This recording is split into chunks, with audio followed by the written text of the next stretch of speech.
Hey friends and welcome. It's Dr. Heather coming to you live from Ask Dr. Heather.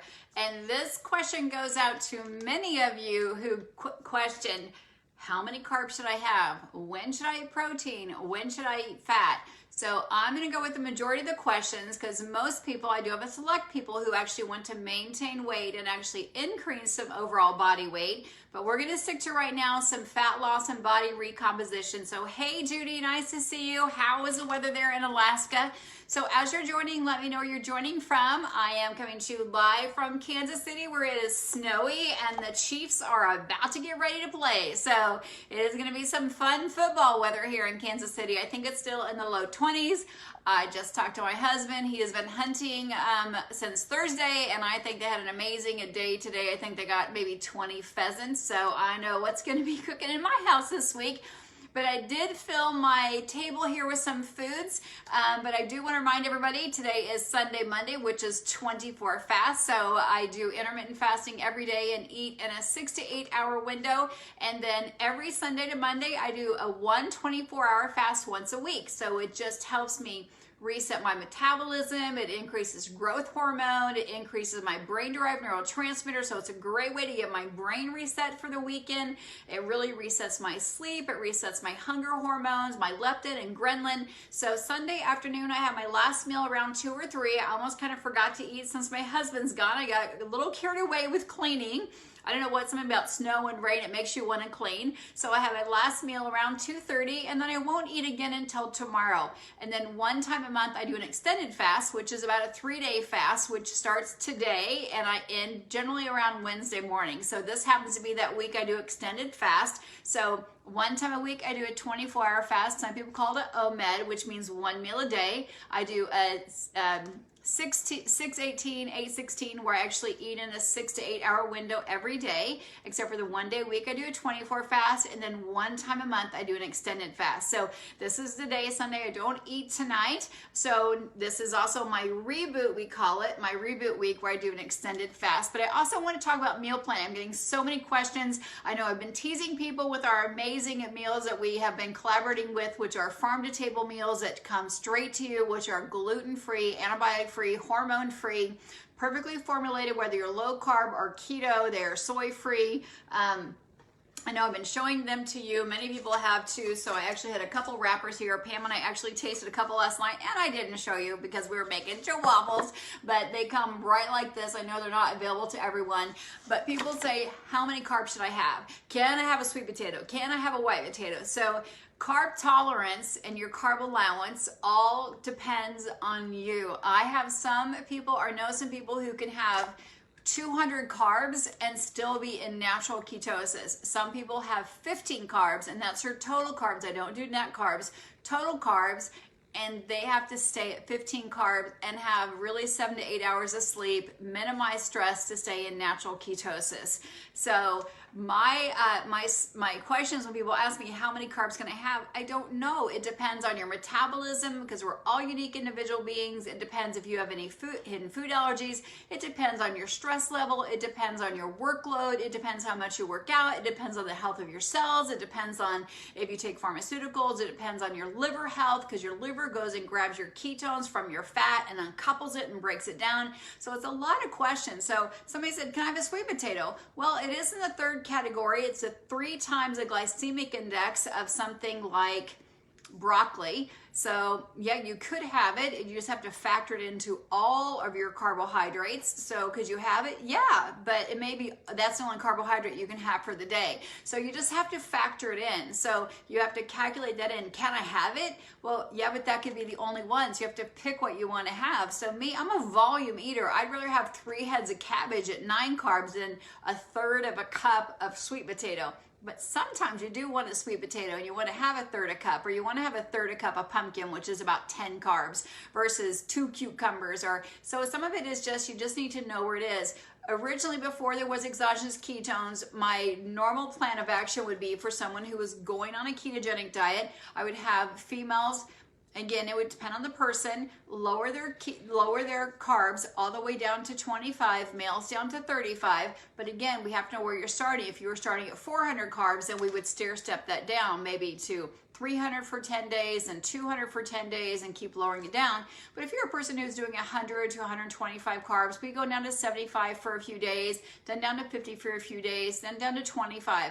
Once you get in ketosis, naturally, checking urine, checking blood, again, stay there for 4 or 5 days, not just one day, then you increase it by 3 total carbs. And you do that with either nuts, because nuts or seeds have carbohydrates, or you're going to do it with green leafy vegetables, above ground greens, or even a little bit of rooted vegetables like some radishes or things like that. And then you go up by 3 carbs and stay there for 3 days. If you stay in ketosis, then you increase your total carbs, not net, total carbs by 3, not using any sugar alcohols, don't add anything, don't do any funny baking because you can't tell what's setting that off, and you increase it by 3 to find your carb tolerance. Now, there's been some amazing studies. Every year I have to have 50 hours of continuing education to keep my license, and I always focus on nutrition and brain health. I did quite a bit on Alzheimer's and cognition this year, a bunch on nutrition and aging, and some fitness and nutrition. So what a lot of people have agreed on, when you're trying to actually decrease and cut some fat and or maintain your weight, maybe once you get to that weight, is that you want to have, and this is also true for diabetics, your last meal of the day, you want that to be higher in protein and fat, and you want your middle of the day to be your carbohydrates and your protein. So the reason you want to do that is because you want to have your carbohydrates in the middle of the day. So that way you actually can burn them the rest of the day. They're that quick fuel when you need quick fuel, because at nighttime you're trying to rest and repose. You don't need quick fuel. If you have those carbohydrates at night, it's more likely to keep you up. So you want to have those carbohydrates in the middle of the day, whether it's an almond cracker or it's carrots or it's squash or pumpkins, even spaghetti squash, things like that, a sweet potato. You want to have those things in the middle of the day so your body has the rest of the day to burn them. And then for fat loss, you want to have that protein and you want to have the fat at night. That way the fat's going to, because it doesn't usually insulin when you're eating healthy fats, and that's going to balance out your blood sugar. We know proteins burn for a good 90 minutes. You're going to balance out your blood sugar. It's going to feed your brain, feed the rest of your body. Again, a slower burn. It's going to help digestion and really keep it more maintained. So if you're a person who's maybe saying, you know what, I really like to have dinner with my family, so I have my bigger portion of my meal at the end of the day, maybe just try swapping it up. I know it really doesn't probably serve the purpose of eating with your family. I know I'm losing sunlight here. Eating with your family, but you may get better results just switching that up to have the carbohydrates. Maybe you're having tomatoes and other things like that in the evening. Have that during your noon meal, or maybe your first meal of the day if you're doing intermittent fasting, that 12 to 2 o'clock meal. Then your evening meal that you're having between 4, 5, and 6, have that mostly protein with your fats on the side, and see how that serves you. You can still have veggies with that for sure, but have that lower carbohydrate meal there. If I turn the light, what does that do? Whoa, that may be too bright. Should we stick with it? Let me see what happens. Okay, so what I do every Sunday, even this is a fasting week, is I go through the freezer, and I want to do this with you guys, and hopefully this works, and I go and see what's in the freezer. We talk all the time about, mixing, creating metabolic confusion. So we talked about the question, how many carbohydrates should I have? So I answered the question, it depends on you. It depends on your goals. We do know that for fat loss, for body recomposition, even for building that muscle, you want to have the carbohydrates in the middle of the day so your body burns them. And then you want to have the lower portion of carbohydrates. Say you're having 30 carbs per day, you want to have maybe only 10 at night and have 20 during the day. So you really taper off at night, so you're only having that 10. So when I looked at this keto meal here, this has 12 carbohydrates. The 3 is dietary fiber. I think this coming from the cauliflower and the broccoli is really where most of that's coming from. This isn't a dairy source. This isn't one that I would eat because of the dairy, but the other one, I thought I grabbed another one, only had 9 carbs. So you'd want to have, 10 to 12, which would be broccoli, cauliflower in the evening. And then maybe if you're going to have a low carb tortilla or have some other type of, again, like spaghetti squash, that would be in the middle part of the day.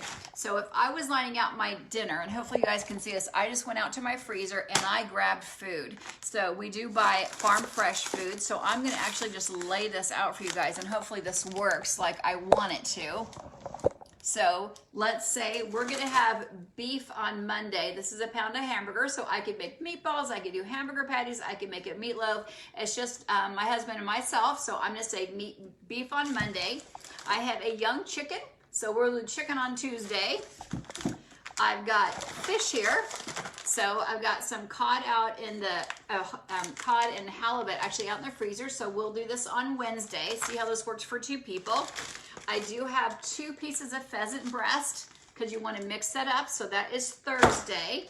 And then I've got turkey, so we could do breakfast for dinner. I do, again, keeping it simple. These are Applegate natural turkey sausage. So we could do turkey, we could do eggs, if I would do real caged eggs, farm fresh eggs. So we could do breakfast for dinner.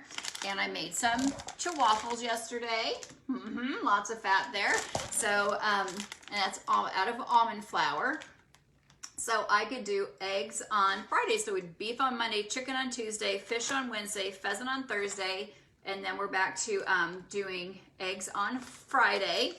I think I have a piece of beef on there. So then with a beef on Monday, I could do broccoli rice with whatever I do with my beef on Monday. Hopefully this is helping you guys. If it is, give me some thumbs up or hearts.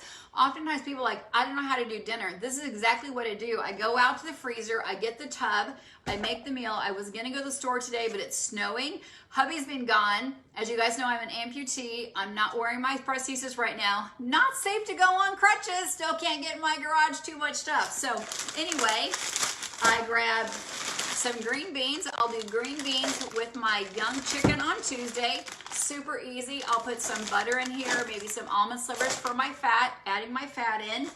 I got Brussels sprouts. So, oh, goodness sakes, it opened up everywhere. And Brussels sprouts are actually 3 times higher in carbohydrates than broccoli. So I am going to do Brussels sprouts on Wednesday with my fish. No, you know what? I'm going to do cauliflower rice. I'm going to do rice with my fish. I like to put lime juice and cilantro in with my fish. So I'm going to do fish and cauliflower. And a lot of times when you're trying to lose some unwanted fat, you want to keep it simple. So it's better to do 2 serving sizes of the cauliflower rice, 2 serving sizes of the broccoli, than 2 or 3 different vegetables. Only because we're eating a different vegetable every day, a different vegetable at each meal, but you're not doing like a Cobb salad where you're having 3 or 4 different types of nutrients your body's trying to figure out, especially if you have NAFLAC, fatty liver. It makes it too hard for your liver to sift and sort. You want to keep it super simple. So I'm going through each vegetable. So we're doing cauliflower with the fish. With the pheasant, we'll do broccoli because that's kind of a tartar thing. That'll work out well. So Brussels sprouts and pheasant. And then I have straight broccoli florets. I will actually probably get fresh spinach. I'll do spinach with my spinach and peppers. So after I get my stuff out of the freezer, then I just take a piece of paper and I'm like, okay, what fresh vegetables do I need to get at the store? And that's what I would have done today. So with my eggs and stuff on Friday, I'll probably get red peppers, which are higher in sugar, but I'm also going to get a bunch of spinach. So I'll make more of an omelet with my sausage. So I get all my veggies in there. And then I pick up some cilantro to go in my greens, but I will also put, so with my fats, with my fish, I'm going to put probably some coconut oil on with this, or some sesame, I'm going to do sesame seeds. So sesame seed fat. I'm also going to put some sesame seed oil in here for my fat. Pheasant's super dry if you haven't used that before. I probably will wrap that either in some turkey bacon, because you can see pheasant breasts are not very big. And then I'll probably do a little bit of butter with the Brussels sprouts for my fat. Green beans, probably do a little bit of grass-fed butter or ghee with that. Again, I want to rotate my fats. I'll probably do with the broccoli rice, I'll probably do some avocado oil, because again, you just want to rotate your fats. It's that easy. I go to the freezer, I get my bucket out, I say Monday, Tuesday, Wednesday, Thursday, a different one each day. And again, it's just serving size for 2 people, a little bit of leftover. Dr. Ralph will take Monday's leftover, Wednesday to lunch, so he's rotating through that. So you see how that rotation works. It's that simple. My menu's planned for the week. So that way your freezer, you're always grabbing something from the freezer. We do buy like the big bags of frozen organic vegetables, but they also want to add the fresh ones in there. So that's when the fresh veggies come in. So I need to add a fresh veggie with each one, where I know I've got celery over there. I just didn't drag it over here. I need to get some fresh spinach. I need to get some cabbage, because I'll definitely do some cabbage with the fish. That simple, friends. So easy. People ask me all the time, what do you do for dinner? How do you do that? It's that easy. Make it super simple. Don't overcomplicate it. You want to grab a protein, grab a couple of greens, a couple of greens, and then put a fat in there. Just make sure you're rotating your fat, whether it's a duck fat, which they now have duck fat. You can get it every store, whether it's Walmart or Target or Costco or wherever you want to get that. You can get any type of fat there, or you can put some nuts. Like I like to put slivered almonds or pecans on top of my green beans. It just makes a nice little crunch in there, so you're not always doing baking, because you want to rotate through that, especially if you have some liver issues. Get rid of some of the nitrates, get rid of some of those. You're rotating through those and using some plant fats. You can put chia seeds, hemp seeds, all those things are delicious on top of veggies. Again, not to overcomplicate it, but hopefully this helped you see what can be a very easy meal or menu idea. I'm going to go back to this. What I love about this is that I didn't have to go to the store. It was delivered to my house. I think I ordered 14 pieces or 14 boxes. Delivery was $14.99. Definitely worth going and shopping and picking up things and taking time to do this. I've done those meal prep things before. They've all been fresh, raw ingredients. I've had to open up lots of little boxes, lots of packages, lots of recycling, lots of waste issues, where this is amazing. Heat and serve. Again, they're all between 370 and 500 calories, which is as many, you really don't want any more calories than that, especially if you're trying to lose some body fat. And really over 500 calories is too much on your stomach, is too much on your nervous system. Remember, there's more nerves in your gut than your spinal cord. So if you're over dumping carbohydrates, say you're putting in, I wouldn't do more than 20 carbohydrates at a meal. And I tell everyone that, because if you're putting more than 20 carbohydrates at a meal, and I see this all the time with a protein shake, the protein shake has 20 grams of protein, 20 grams of carbohydrates. Both those require insulin. Then you put a fruit in there. That's another 20 grams. And then you put a couple handfuls of spinach, which is a little bit of protein, a little bit of carbohydrate, still uses insulin. Then you put a few blueberries in there. Then you put a few hemp seeds or chia seeds, still have a few carbohydrates. All of a sudden, your healthy shake just went to 4 or 5 to 7 to 850 calories, literally 850 calories. That's so many calories for your nervous system. It's such a volume of food for your body to break down. And now you're high protein, high fat, high carbohydrate. That is a recipe for cardiovascular disease. Remember, you can't do high carbohydrate and high fat. You can't do both games. That's a problem with the avocado toast. Please don't do the avocado toast, because it's high fat, high carbohydrate. Remember, we just talked at dinner, we are going to do fat and protein. At lunch, we're going to do carbohydrate and protein. Never once did we say high carbohydrate, high fat. No.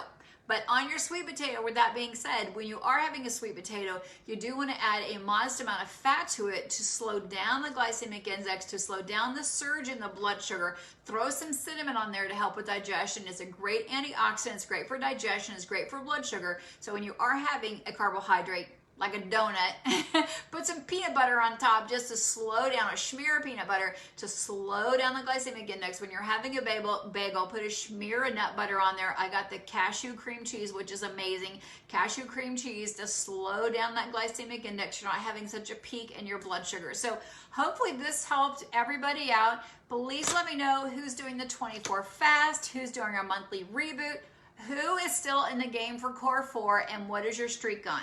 So Core 4, you still have 12 more days to sign up. You must sign up by January 28th. You need to commit. It is 4 days a week for 4 consecutive weeks, doing 4 healthy habits. So 4 healthy habits is fueling your body with ketones, moving your body to get a sweat on every day, whatever that looks like for you. It is eating a healthy, well-balanced meal like we talked about here. That's it. That's simple. Whatever that is, Mediterranean, vegan, low-carb, keto, whatever it is for you.